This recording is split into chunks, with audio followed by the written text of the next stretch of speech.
Welcome back, everybody. Apologies for the lack of content this week. If you guys saw my post, both my dogs have been sick with some sort of a stomach bug, so that's been fun. Been keeping an eye on them. Had to run back and forth to the vet about 3 times the other day just to get X-rays and injections and whatnot for them. So that's been fun. I had to miss my PFA class and everything, so I got to make up that. Not been a great week between coming home with the big delay from the trip to all this, and then I've been sick for a few days now, so that's been great. So it's just kicking my ass this week, but I'm here. I did finally watch the Rangers game. The Rangers game was a bit meh. It wasn't too exciting. Quick little recap. I thought we were just switched off a little bit defensively against Rangers. I thought a lot of those runs were doing us. We were just paying not really good attention to that, and it did cost us a goal, which was really frustrating.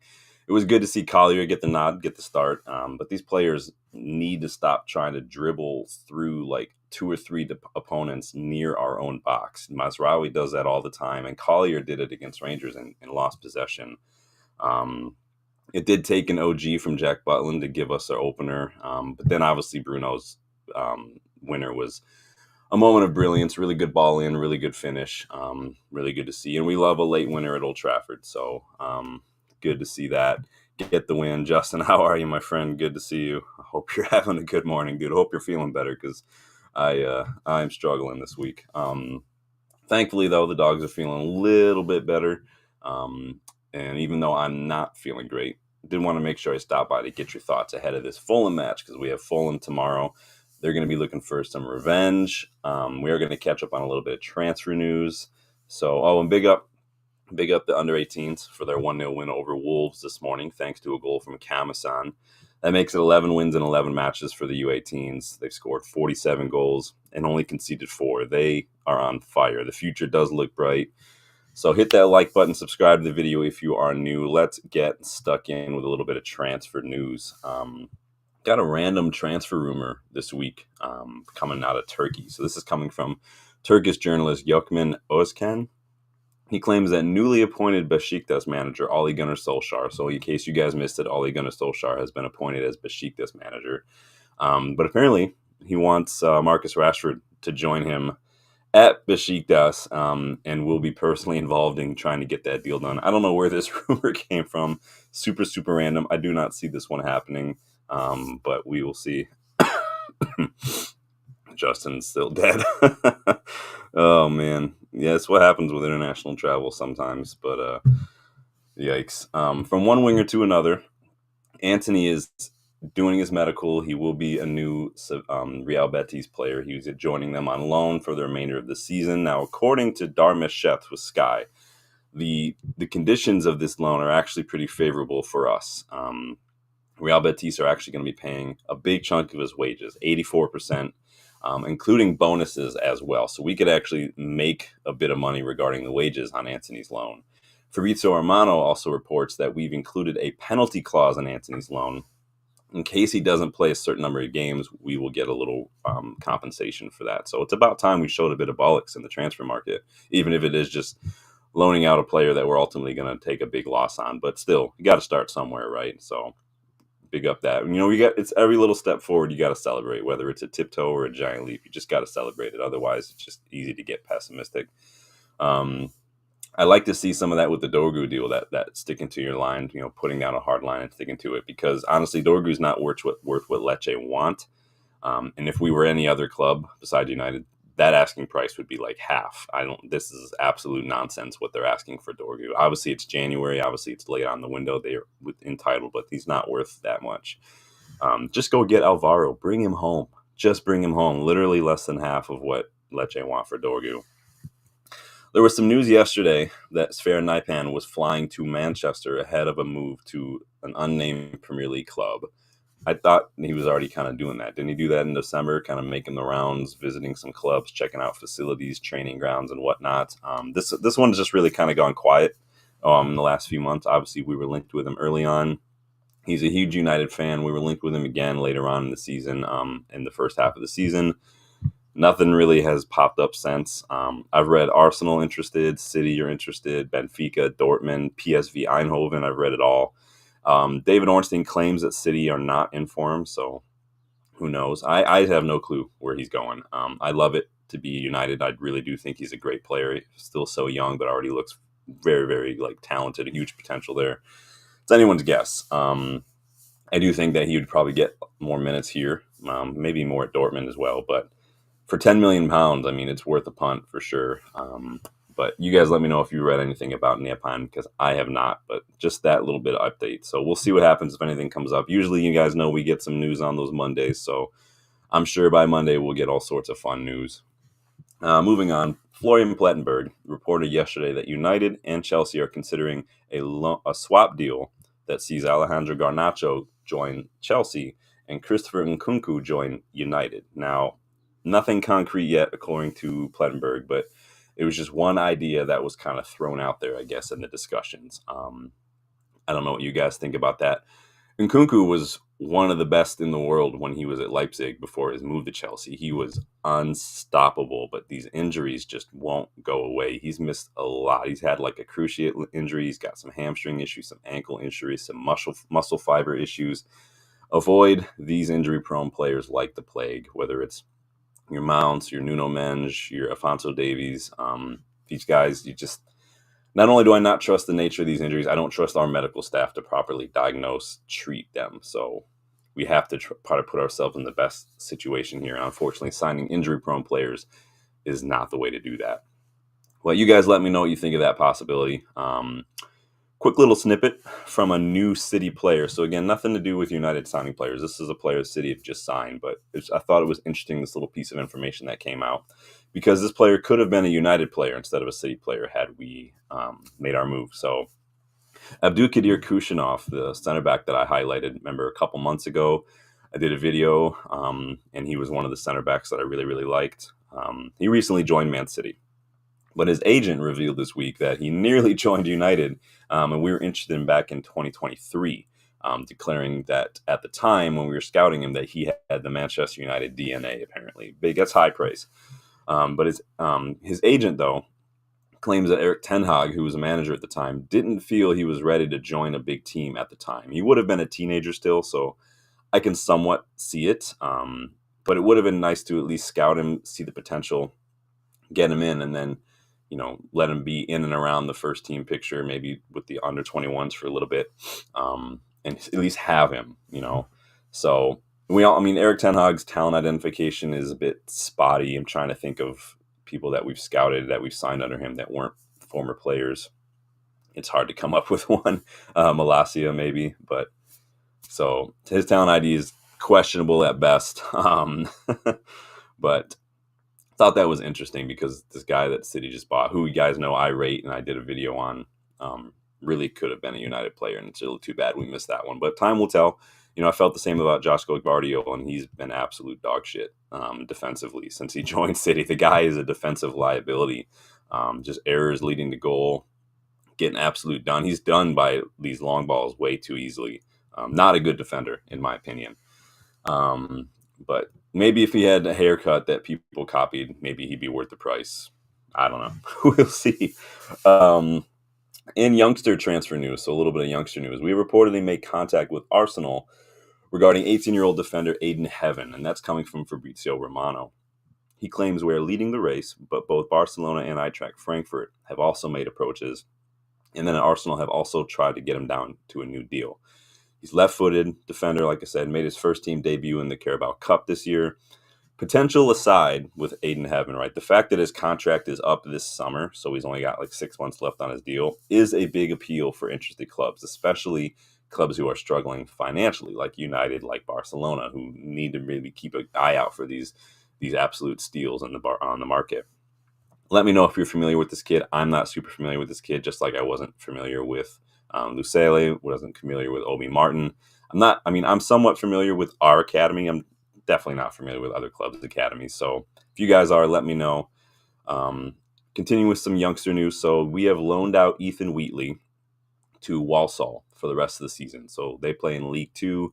They just played today. I think they lost 3-0, but and he was a sub, but they were already down 3-0 by the time he came on, so it is what it is. But I do think it could be a great learning experience for Ethan Wheatley. I think he has the physicality, but he just needs to work on his finishing and his consistency.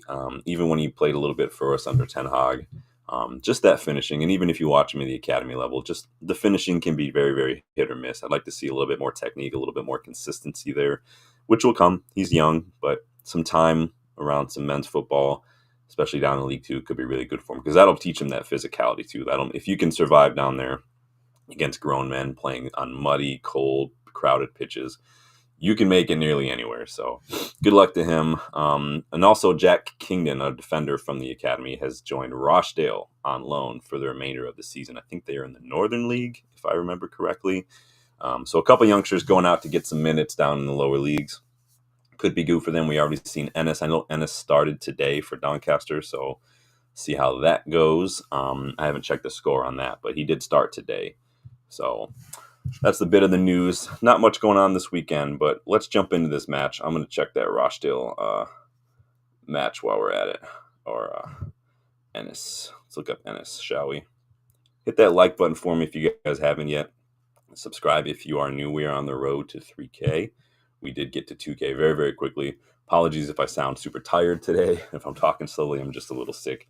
Very, very stuffed up. So let's see. So they are currently up 1-0, and Ennis is playing, or he was supposed to play. I don't see him on there anymore. All right. Cool. All right, Fulham. Let's talk about Fulham. Let's talk about United because we have a big match tomorrow. We played Fulham in our opening match of the season. We did manage to sneak a 1-0 win to secure all 3 points thanks to that late debut goal from Joshua Zirkzee. I think, though, what most people remember from that match is this challenge from Licha on Adama Traore. You guys remember this shit? That was a fun match. They were both kind of giving it to each other a little bit in the match and then kind of having some fun with it afterwards. But good little moment. I do appreciate that kind of that it's like it's innocent kind of just, rivalry and banter. I have no problem with stuff like that. You want to keep it light, but we do all remember that from that match. So, Traore would be looking for a little bit of revenge. And those were different times, right? How things have changed since. Fulham are now 10th. They have 33 points, while we are languishing in 13th with 26 points. So they are 7 points ahead of us. I think that is going to be hard. Fulham are on a decent run. They've got just one loss in 2 months, which was against West Ham and that Graham Potter and new manager bounce effect. We are struggling now just to piece the wins together. We have just 4 wins in all comps in our last 10 matches. It's been rough. Slash, welcome back, my friend. How are you? Says finally made another live stream. How are we, guys? We're good. Yeah, man. We're feeling it a little bit. Like if you saw my post, dogs are not in great shape. I'm starting not to get in great shape, but wanted to make sure I didn't miss too many days. Did miss that match reaction, but I honestly didn't even watch the Rangers match till yesterday. So, but good to see you, my friend. Let me know how you're doing. So, team news for Fulham. Kenny Tete, Reece Nelson are both going to be out. That's probably the only 2 that they're going to be missing. But they have a really good, well-drilled side. You can tell that they've spent a lot of time in the training pitch, that they've got their patterns down and everything. So it doesn't matter too much how many people are missing because another player will come in and do just fine.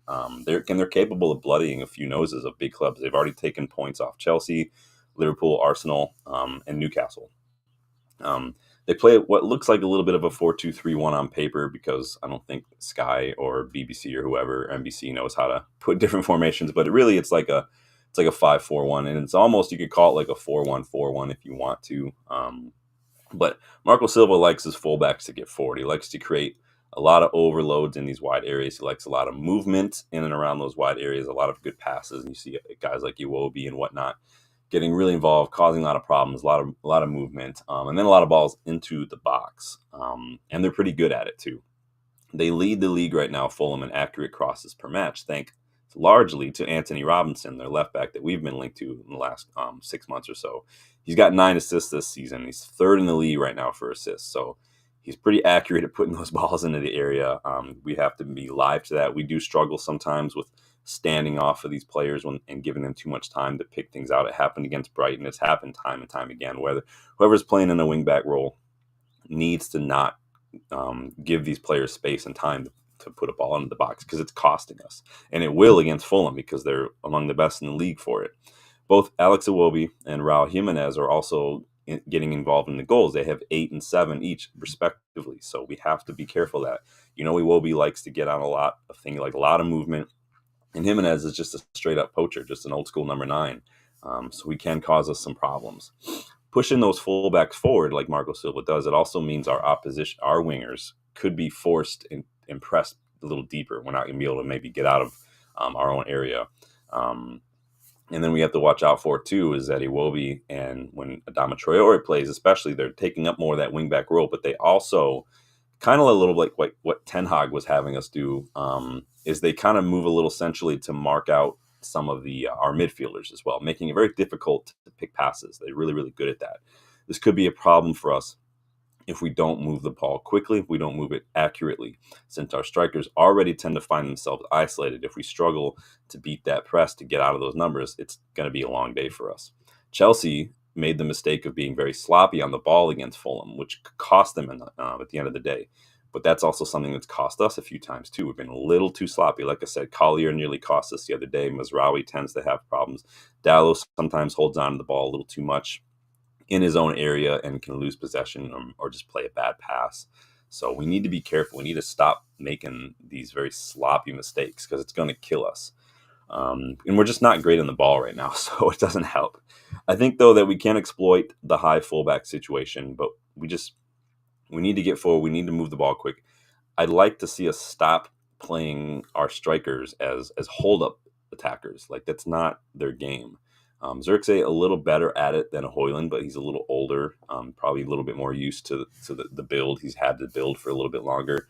Højlund, I think people go in on a Højlund for wrestling and stuff. Højlund wouldn't be sitting here doing this if he wasn't being told this is how we're playing.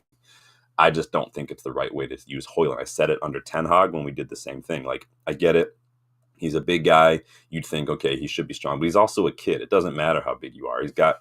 Even if you're big, you go up against these experienced defenders who are 8, 9, 10 years old. It doesn't matter. It's like dad strength. It doesn't matter. You get a 45-year-old dad. He's going to be stronger than a football player from in high school or something. It's just the way it is. Højlund needs to start curving his runs, and we need to find him. We need to find our attackers early, and we need to just be able to get our heads up and pick those passes out. Danny, good to see you, my friend. How's things going, pal? How's the dogs? One dog seems like she's doing better. The other dog still not quite out of the woods yet. But we'll see. There's literally nothing left that the vet can do that I haven't gotten tested or purchased already. So it's just a messy little shit show, literally. So just trying to figure it out. And then I've been sick for a couple of days now. Yesterday was rough. I slept last night in like sweatpants, socks, full on a hoodie, had my hood up, and I was still just freezing cold under my blankets. It was a rough night last night, but we're powering through it today. We're drinking that water. We're getting some smoothies to make sure I get my vitamins and everything. I might go run out and grab some Gatorade or something later to get some electrolytes, but we're powering through it. So appreciate you guys sending the love. Not been a fun week, honestly, between the delay getting home and then just coming home to sick dogs and running back and forth all day Thursday to the vet. I literally went to the vet like 3 times on Thursday. Not a fun week, but things we do for the dogs, right, is what it is. I think that, again, we need to stop playing the strikers as hold-up players. We need to get them running. We need to get movement, because every time we do, it halts our momentum, our play, to a grinding halt. The few times we've actually created really good opportunities, it's been because we've been fluid on a counterattack. We've played the ball. There's been movement. There's been running. We try to hold it up. It tends to break down. And not only that, it relies a lot on just perfect hold-up play. It relies a lot on perfect positioning from other players around the striker. And the problem, even if it does come off, right, you're still, that extra couple seconds it takes allows the opposition to just get back into shape. And everybody is so good at that these days. There's not a team that I've seen that's been bad at getting back in numbers, except for us personally. But I like to see, we got to move faster. We slow things down, whether we get it to a striker, whether we get it to a wide player. I'd like to see us stop doing that a little bit. And Danny says, could be acid buildup if my dog is nervous.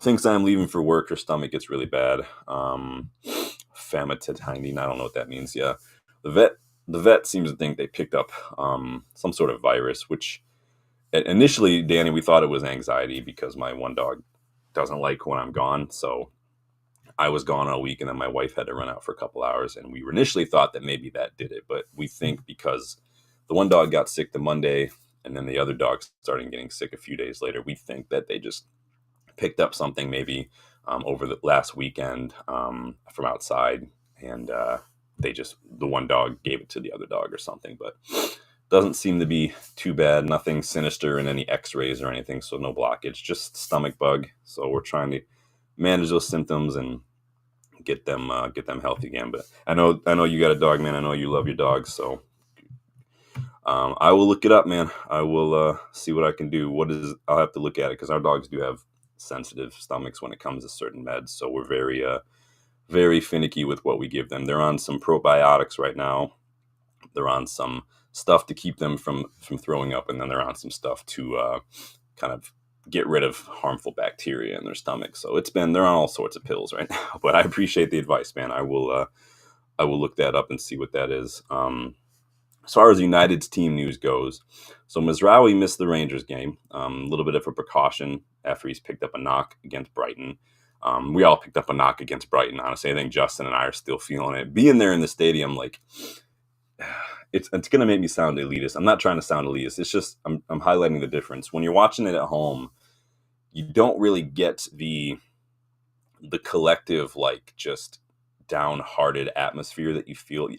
That like frustration and that you can feel it. It's tangible in the stadium. Like when we were playing against Brighton, not once did we look really in control, and you could feel it. Like nobody, like the Stratford end was singing a bit, but it was mostly the Brighton fans, and like, of course, why wouldn't they? They were scoring left and right, and it's palpable, that kind of energy. But this is why when it's positive, when the crowd does get behind them, you can feel that as well. But there was not a lot to get positive about. But again, we're all still feeling that. Delit, Euro, could be question marks. They did feel a little bit of a discomfort against Rangers, and they were both taken off. Ruben Amorim said Lenny has pain and Matthias has a bruise from a touch. So Lenny was a little bit tired.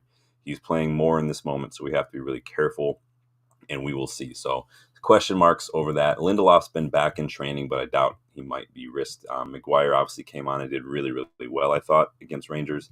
And then obviously Licha is playing as well. So we will see what happens.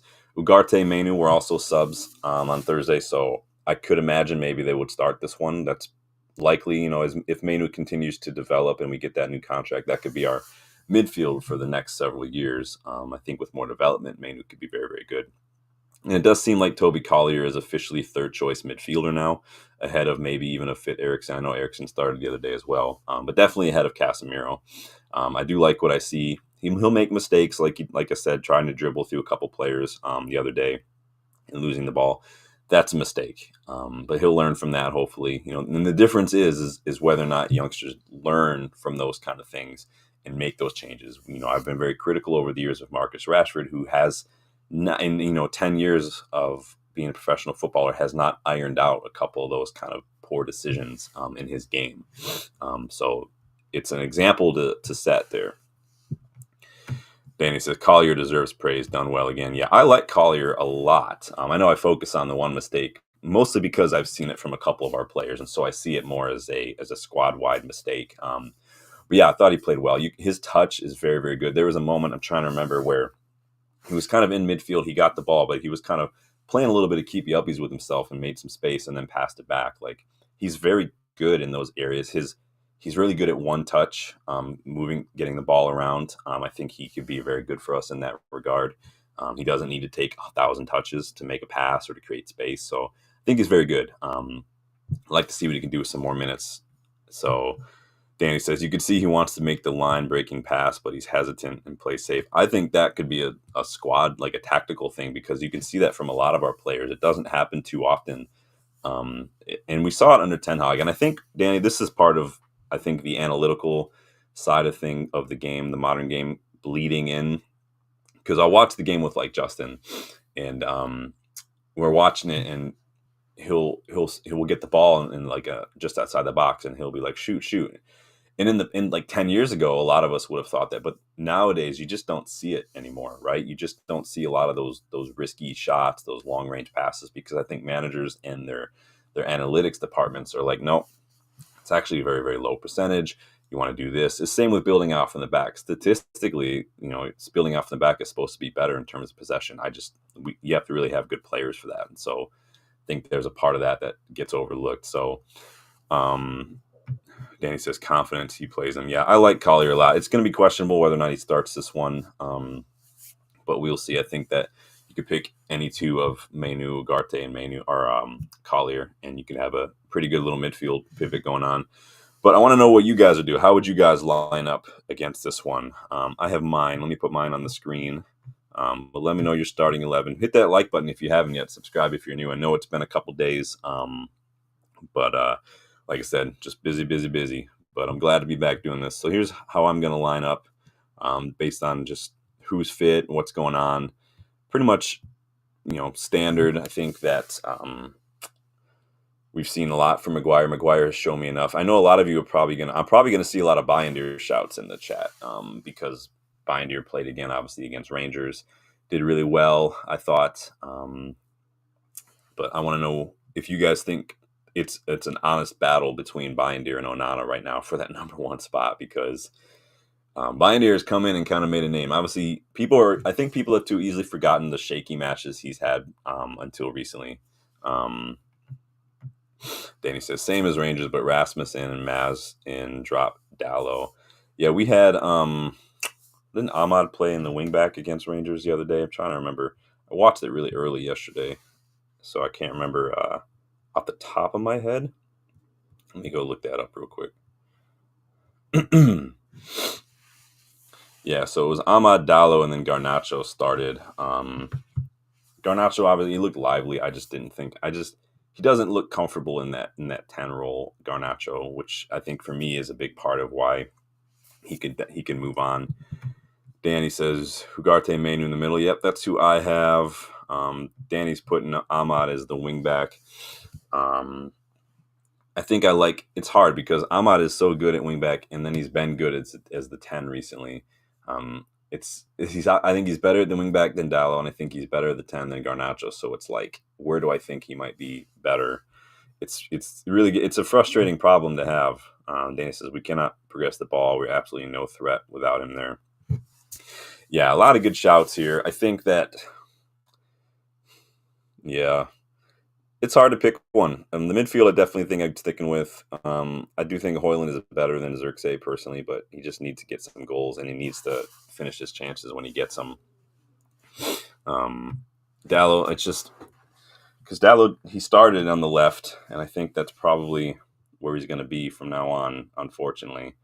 Ahmad, yeah, I don't think Euro had a decent time. He was getting done a little bit. But that's pretty much who I'm going with.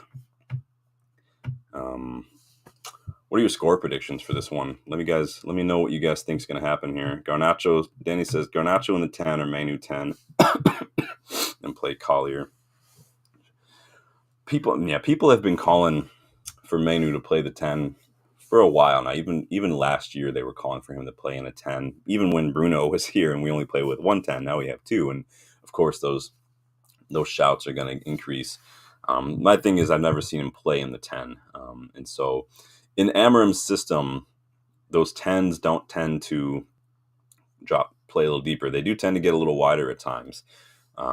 It's just a matter of how quickly we move the ball, because if we're not able to move the ball and people are cutting off passing lanes, then you're going to see like what we saw against Southampton when Garnacho was a 10, where he was dropping deep a lot to receive the ball, and he was dropping into his own half, which I don't want to see from these 10s. But the problem is these 10s are supposed to be playing in the channels and then getting out wide.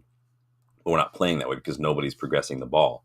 And so Danny says 2-2. I actually had it 2-2 for this one because I don't see a win given just how good Fulham have looked and how poorly we've looked, especially in the league. We're not doing really well at all. I'm going 2-2.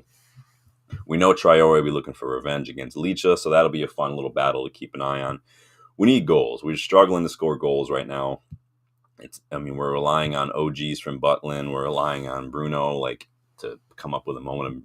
I don't know how we scored so many goals under Rude when he was interim, but we've struggled since. Obviously, we know Rude favors getting a lot of numbers forward, a lot of numbers into the box.